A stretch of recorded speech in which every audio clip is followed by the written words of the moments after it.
श्री ब्रह्मचैतन्य गोंदवलेकर महाराज यांचे प्रवचन 19 डिसेंबर.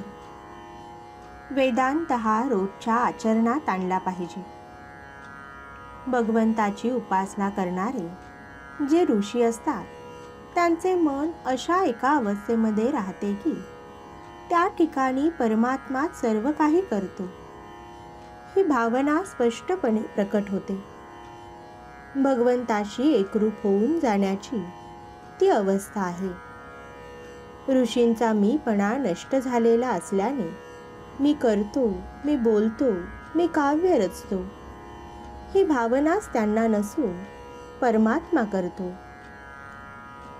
परमात्मा बोलतो, परमात्मा मंत्र रचतो असा स्पष्ट आणि खरा अनुभव त्यांना येतो. या थोर अवस्थेमध्ये ऋषींच्या तोंडून वेदमंत्र बाहेर पडलेले असल्यामुळे ते मानवाची कृती नाहीत. वेद हे खरे अपरुषेयच आहेत. घराच्या छपराखाली ज्याप्रमाणे सर्व लहान लहान खोल्या येतात त्याप्रमाणे वेदांतात इतर शास्त्रे येतात.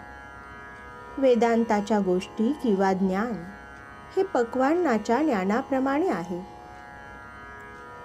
जो मनुष्य वेदांताचा नुसता अभ्यास करतो त्याला त्यापासून फारसा फायदा होत नाही. वेदांत हा रोजच्या आचरणात आणला पाहिजे. खरे म्हणजे विद्वान लोक हा वेदांत अत्यंत कठीण करून जगाला उगीच फसवितात. मग सामान्य माणसाला वाटते की अरे, हा वेदांत आपल्यासाठी नाही. वास्तविक वेदांत हा सर्वांसाठी आहे, मनुष्य मात्रासाठी आहे. वेदांताशिवाय मनुष्याला जगताच येत नाही. आपले आकुंचित मन विशाल करणे, आपण स्वार्थी आहोत ते निस्वार्थी बनणे, हेच खऱ्या वेदांताचे मर्म आहे. भगवंताच्या प्राप्तीचे नियम आणि व्यवहारातील वस्तू प्राप्त करून घेण्याचे नियम यामध्ये फरक आहे. मनामध्ये वासना उत्पन्न झाली असता ती तृप्त करून घेण्यासाठी देहाची आणि वस्तूची हालचाल करणे हा व्यवहार होय. सूक्ष्म वासना देहाच्या साहाय्याने जड बनणे हे व्यवहाराचे स्वरूप आहे. त्याच्या उलट भगवंत हा अत्यंत सूक्ष्म असल्यामुळे त्याची प्राप्ती करून घेणे म्हणजे जडामधून सूक्ष्माकडे जाणे आहे.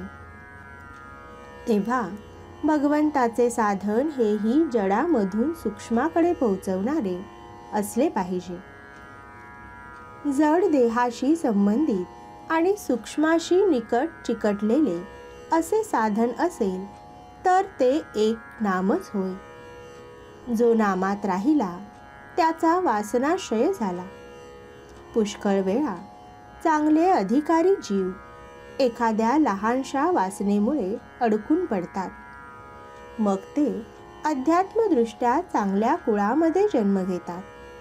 तिथे त्यांची वासना तृप्त व्हायला वेळ लागत नाही, म्हणून ते लहानपणी जग सोडून जातात. त्यांच्या मृत्यूचे दुःख करणे बरोबर नाही. वासना ही दुसऱ्या कोणत्याही उपायाने तृप्त होण्यासारखी नसून आपण जर भगवंताजवळ वास ठेवला तरच ती नष्ट होते. वासना नष्ट झाली की बुद्धी भगवत स्वरूपच होईल. जेथे वासना संपली तेथेच भगवंताची कृपा झाली. आजचे बोधवचन. प्रत्येक वेदमंत्रांच्या आरंभी हरिओम असते, ते नामच आहे. जानकी जीवन स्मरण जय जय राम.